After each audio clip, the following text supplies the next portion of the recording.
Voilà, donc je suis en train de regarder un petit peu comment on va disposer tout ça. Mais je pense qu'on va partir sur cette disposition-ci. Donc c'est-à-dire, parce qu'on est limité ici avec la longueur du fil du cerveau. Donc j'avais pensé mettre le récepteur ici tout en haut pour le protéger de l'eau. Mais au niveau des câbles, je vais être un peu limité. Donc je pense que je vais le mettre ici, parce que là il s'intègre parfaitement. Le mettre ici, ce qui va me permettre de le raccorder sans problème ici. Le SC, lui, va parfaitement dans le boîtier d'origine, qui est le boîtier étanche d'origine. Avec l'interrupteur ici, je pense, on va le mettre ici, comme ça il sera accessible ici par en dessous. Parce que là, comme les fixations sont sur le côté, donc je peux le coller là. Donc ça, je le remets à l'endroit d'origine. Ça, je le mets ici. Je pense que je vais tester ici. Je pourrais toujours le remettre à l'endroit d'origine. Mais je pense que je vais le mettre là, ça va être pas mal. Et je ferai juste une petite découpe ici, dans le boîtier. Si je remets le boîtier étanche, je sais pas, parce qu'il est... Comme le Quick Run 1060 est étanche, je pense que c'est pas nécessaire. La lipo, je me pose encore la question. Je vais garder le boîtier d'origine avec la petite lipo, je n'ai pas sous la main, car je vais alimenter tout ce qui est éclairage, et si je mets un treuil par la suite, je vais garder cette petite lipo là pour tout ce qui est accessoire, et je vais mettre la lipo principale pour le moteur. Je pense que je vais la fixer comme ça, lui faire un petit support ici. Bon, le seul inconvénient, c'est qu'elle va venir poser sur le moteur, mais je pense pas que sur le support du pignon là, mais je pense que ça posera pas de problème. Je vais lui faire une petite patte ici, profiter de ce système là qui est vissé, faire une petite patte métallique pour venir la pincer comme ça, parce que là l'avantage c'est que la répartition du poids sera vraiment bien, sera vraiment au milieu, ou alors je peux travailler comme ça, mais ça va être plus difficile à la fixer, à voir. Ça, je vais encore réfléchir, parce que là il faut découper le boîtier d'origine, mais j'ai pas envie, j'ai envie de le garder. Si on la mettait ici, c'était le même problème. Il y a des choses à découper, et alors le poids n'est pas centré, donc je pense que ça sera mieux, parce que ça ne pèse rien, c'est très léger, donc ça remplace le poids d'origine. Le récepteur sera en dessous, et la batterie, non, je pense que je vais travailler comme ça. Comme ça, au moins, là, le poids sera vraiment centré. Un peu plus haut, point de gravité un peu plus haut, mais on aura le poids de la batterie qui est quand même plus conséquent au milieu du véhicule, bon, légèrement sur l'arrière. Bon, c'est vrai que ce véhicule est un peu a tendance à lever de l'avant dans les montées, mais ça c'est pas grave, on va l'alourdir, on peut l'alourdir encore sans aucun souci. Il n'est pas encore très lourd, il faut que je le pèse, mais il n'est pas encore très lourd. Bon, j'ai des collègues qui le font monter à 7-8 kg sans problème. Ici on en est loin, à mon avis, on n'a même pas pris, on n'a pas pris 1 kg quoi. Ouais, on va faire ça, on va partir sur ça, on va fixer tout ça, on va brancher, et ensuite on va faire la direction ici. Donc venir ici mettre le système de commande là, et bien régler la direction. La direction, j'avais fait quelques photos, mais je ne l'avais pas fait en vidéo. Donc je vais vous remontrer pour ceux qui ne le sauraient pas. Donc sur le ZP, le gros défaut, son plus gros défaut, c'est la direction qui est très limitée. Pourquoi? Parce qu'ici, en fait, d'origine, vous avez cette petite pièce là qui vient buter ici. On le voit.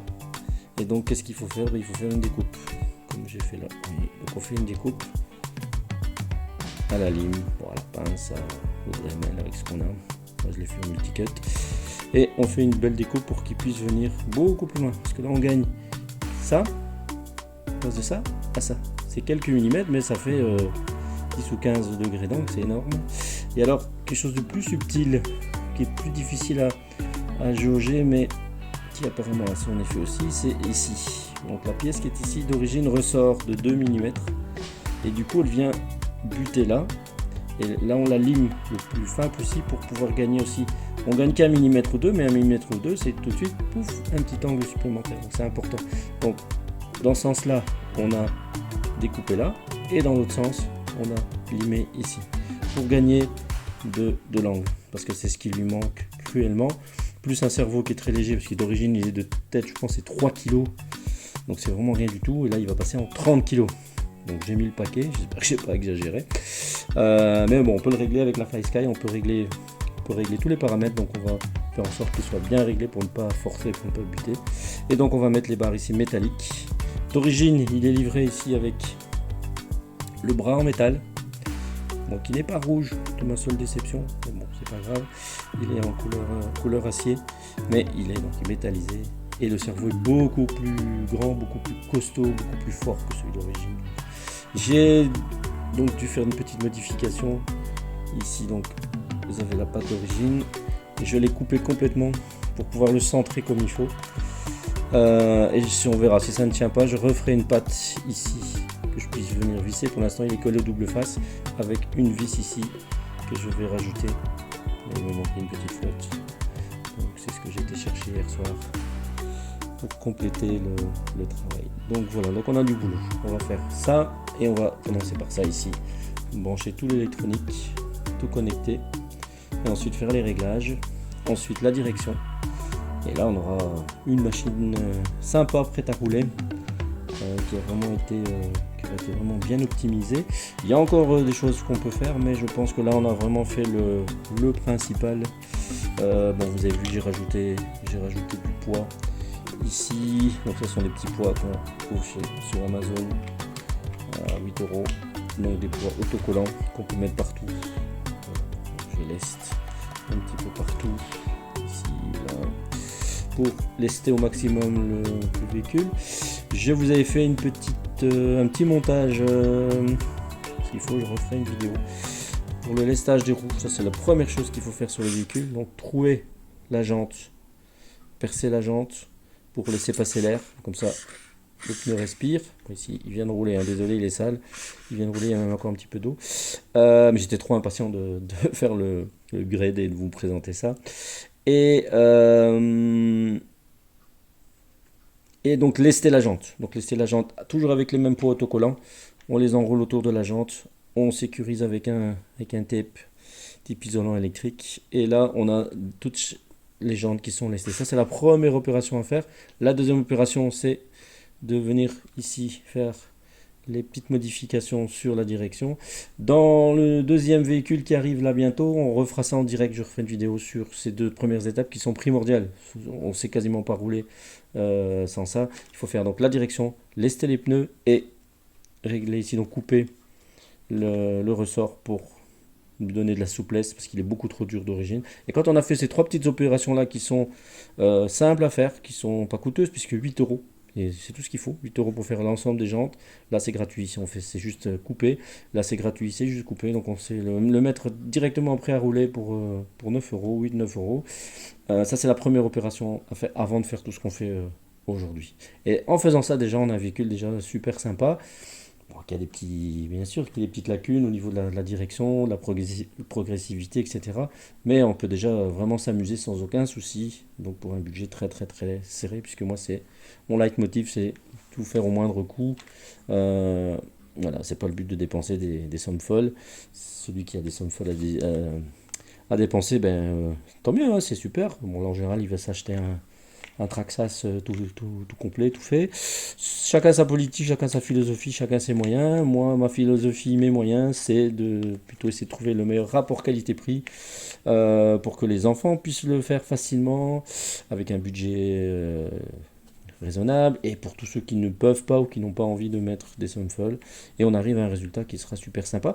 J'ai hâte de le finir et d'aller tester ça avec mes nouveaux amis. Je me suis inscrit à plusieurs clubs ici dans la région, je vous en parlerai plus tard, et je serai très heureux d'aller rouler avec eux, mais je veux être prêt, que mon véhicule soit prêt. J'étais en lacune de batterie, c'était impossible d'aller faire une grande sortie, une seule batterie 2500 mAh, c'est pas possible. Enfin, elle est sympa, elle tient quand même pas mal, mais bon, c'était pas pour faire une journée complète. Et la direction, là c'est vraiment trop pénible, elle tourne à droite mais pas à gauche. Enfin. Donc là maintenant, tout ça va être résolu. Voilà, donc on va monter tout ça, et je vous remontre ça juste après. Voilà, notre montage est terminé, donc c'est vraiment tout simple. Donc ici, le SC a été collé au double face. qui est fourni avec, donc tout simple. Donc je l'ai mis le plus à gauche possible, comme je vous expliquais tout à l'heure, pour pouvoir mettre ici mon interrupteur. Je l'ai branché au récepteur. Alors là j'ai cherché un petit peu parce que c'est marqué nulle part. Donc pour le sens, parce qu'on sait les mettre dans les deux sens, regardez le sens des couleurs, le sens des fils, si vous devez faire la même opération. Donc le blanc à gauche, le noir à droite. Et pour l'autre, voilà, jaune à gauche, marron à droite. Voilà, donc je l'ai branché, j'ai fait aucun réglage. J'ai branché, tout était nickel directement. Le SC, ben il n'y a rien de compliqué. L'alimentation, j'ai cherché un petit peu aussi, parce que c'est marqué nulle part dans la notice. Bon, c'est en chinois, n'espérez pas avoir de l'aide à ce niveau-là. Donc le fil noir du moteur sur le fil jaune de l'ESC, le fil rouge du moteur sur le bleu de l'ESC. Je suis pas certain qu'il y ait une polarité, mais voilà, ça j'ai vérifié sur pas mal de photos, de vidéos, et ici ben, tout fonctionne à merveille. Voilà, donc le montage électrique est fait. La télécommande, ben, j'ai rien dû faire. Je l'ai juste allumé. Voilà, et ça fonctionne sans aucun souci. Voilà, bon, la direction n'est pas encore branchée, mais au niveau, j'ai rien dû faire, aucun réglage. Donc, j'ai branché, j'ai allumé, et c'est prêt. J'ai juste dû faire le reverse du cerveau parce que je l'ai mis entre guillemets à l'envers. Donc, quand je tourne à droite, il est à la gauche. Et pareil pour le moteur, j'avais mis, donc ici, je ne sais pas pourquoi, mais donc sur ce récepteur là, le channel 1, c'est pas le moteur. Channel 1 c'est la direction, c'est channel 2 pour le moteur. Donc c'était inversé, tout simplement. Ben, forcément, quand je tournais le volant à droite, ça accélérait, et quand j'accélérais, ça tournait. Donc c'était inversé, tout simplement. Ici, parce que l'avantage de cette télécommande, c'est que chaque touche, une fois qu'elle sera hackée, toutes les touches sont paramétrables. On peut donner une fonction, on pourrait accélérer avec un bouton si on voulait. Donc c'est ça qui est bien aussi, c'est qu'on va pouvoir vraiment tout configurer pour toutes les évolutions qu'on fera dans le futur. Mais voilà, donc ici c'est parfait. Donc la progressivité, oui, la progression, soit c'est très doux, ça a l'air pas mal. Et c'est encore, il y a des réglages à faire, et on arrive vraiment à faire. Voilà, mais il y a des réglages encore. Hein. On peut régler la télécommande, mais on voit que c'est pas mal. Ce qui m'inquiète un peu, c'est la marche arrière. La touche de la marche arrière, il y a beaucoup moins de jeu, vous voyez, dans la marche arrière ici, on est vite à fond. C'est la seule petit bémol ici avant d'avoir testé sur route, c'est le seul petit bémol que je vois pour l'instant. Voilà, je vais regarder donc pour fixer la batterie, faire les branchements correctement, faire quelque chose de propre, mais tout fonctionne, c'est génial. Voilà, je suis occupé de faire donc le support pour la batterie LiPo.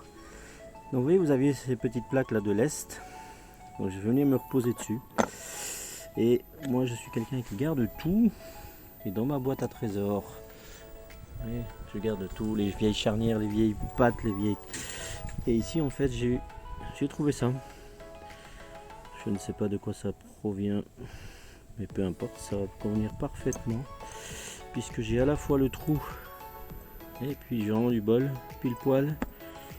Et je vais plier ici les pattes pour venir faire un petit support sur le côté pour venir emmancher la LiPo. Je pense que ça va être parfait. Sinon j'ai d'autres pièces encore. On va essayer ça, mais ça a l'air pas mal. Voilà, mon support batterie est terminé. Je suis assez content du résultat. Donc les deux petites pattes que j'ai fait sur le côté. Voilà, ça va être pas mal. Il faudra mettre une petite sangle ici de sécurité. Donc voilà comment j'ai fait ça. Donc deux petites pattes de récupération, du mousse, isolation fenêtre, récupération. Bon là on verra si au niveau de la chaleur, parce que ça c'est une protection plastique qui est noire à l'origine que j'ai customisé, qui fait office de protection de chaleur. Donc je vais voir si ça fond ou pas. Je ne pense pas. Je pense pas qu'il va chauffer. Mais on aura le test tout de suite. Si ça se décolle ici, que ça chauffe, c'est que on n'est pas sur le bon. Et donc voilà, ça me permet de mettre ma petite batterie. Bon, avec une main c'est compliqué de mettre ma batterie là. Voilà, elle n'est pas bien mise parce qu'à une main c'est juste. Voilà, mon petit support d'antenne ici. On va le mettre là. On va faire ça bien propre. On a commencé à rassembler les câbles. J'ai collé l'interrupteur. Il faut que je la nettoie.